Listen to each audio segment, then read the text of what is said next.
Yes, here's the Bermuda Bowl last night. We went into the night coming 11th. We needed to pick up about 20 from memory VPs to get us into 8th place.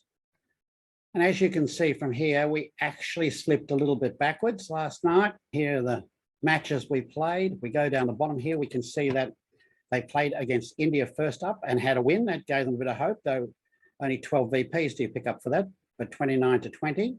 And then they played Israel, and they sort of had the compensating loss against Israel, 36-45. And then the final match was against England, always a very difficult foe.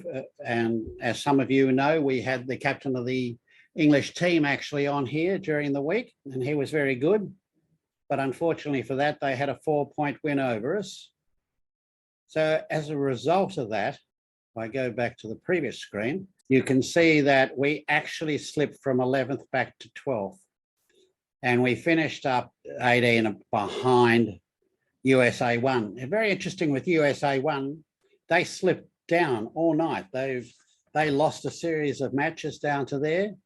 USA 2, of course, were at the top. Switzerland, that's a very powerful team. They're playing Netherlands tonight, I think, from memory. We'll see it in a moment. That was the outcome at the end of our run. The one interesting thing that does come out of the datums for last night, Peter Gill and Sataj came 19th in the overall datums. A respectable finish to come 19th in the world in the Bermuda Bowl. Nabil Edgerton and Andy Hung, they came in at 29th.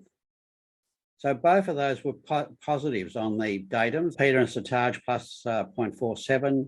They're doing these over EMPs per board in this competition. The others were 0.33. And the third pair were down pretty well, flat even, which is why they couldn't get up. So, yeah, that was the Australian team for the night. In the Venice Cup, they haven't had a great trip over the last week, and they went into last night coming 17th. And probably would have ended up there too, except that they played Scotland in the last match and scored 101-23. I'm looking down the sheet for yesterday. There's certainly no other 20 zip score on that day. So I'd have to go back over the week to see if there are any other 20 zips. And Scotland, a very good team in the women. So that was a great victory for the Australians and made them, I'm sure, they were very disappointed and devastated about not having done better. So I would think that's made them feel better for the end of the night, at least. France came in 8th position. So here we are up there. Here we are, USA 1 back here, and take you to the women's one. So we're all looking at the right one. The women ended up, they actually picked up a place on the night. So they went from 17th to 16th as a result of the great score that they had on the last match. And that was over here, 101-23. That gives you, used to be in the old days at 25, but the maximum you can get these days is 20. They're going to play today, and there's an event today that the teams that don't make the final can go into. The last time I looked, they had about 40 entries, I think, from a whole lot of countries that will be going in, and it will be running at the same time as our quarterfinals at this stage are doing. So that was the top two groups. In the doors, a trophy, which is the seniors event. Not a great event for Australia. They started disastrously, had gone downhill at the start. They picked up, and then last night, look, they've had a lot of they had a lot of more losses and small wins, and that way they were never able to get back into the game again. The extraordinary thing about the seniors, and I think this is an extraordinary statement, is that in the datums for the seniors was truly a remarkable situation in that there was a big gap between our pairs in the datums. Hi, Peter. G'day, mate. So, Ron, this one's going to... Yeah, Stephen and Gabby were leading of the Australian pairs. Stephen Burgess and Gabby Lorenz. And Gabby is 85. And no, not bad at all. And Stephen Burgess, he's won 7 National Open titles in Canberra in Australia. So he is equal leader on that in history.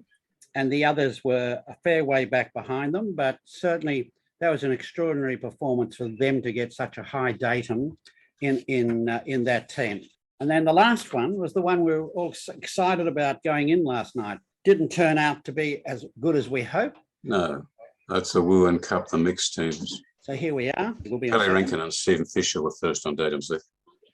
look, a very good effort by them. They actually had the highest rating, the highest datum for any Australian player. They came 11th. That's a plus 0.63 average per board. That was a very good performance. And our other two Were equal. were equal. Yeah, amazing, right? Yeah. Very unusual. So that was a very good performance. However, we had hopes. We were close before the game. We were 11th, and we just faltered a bit last night. We were up against strong teams. Overall, I suppose we were disappointed. We are playing against the best, the world's best. And this is an unusual situation this time in that because of some of the Asian teams pulling out and some of the Europeans pulling out, meant that other Europeans got in. So it was a very heavily weighted to European teams, this event. The great thing about bridge is when you lose one tournament, the next day, another one starts. So you're back to square one again, and that's what they'll be doing.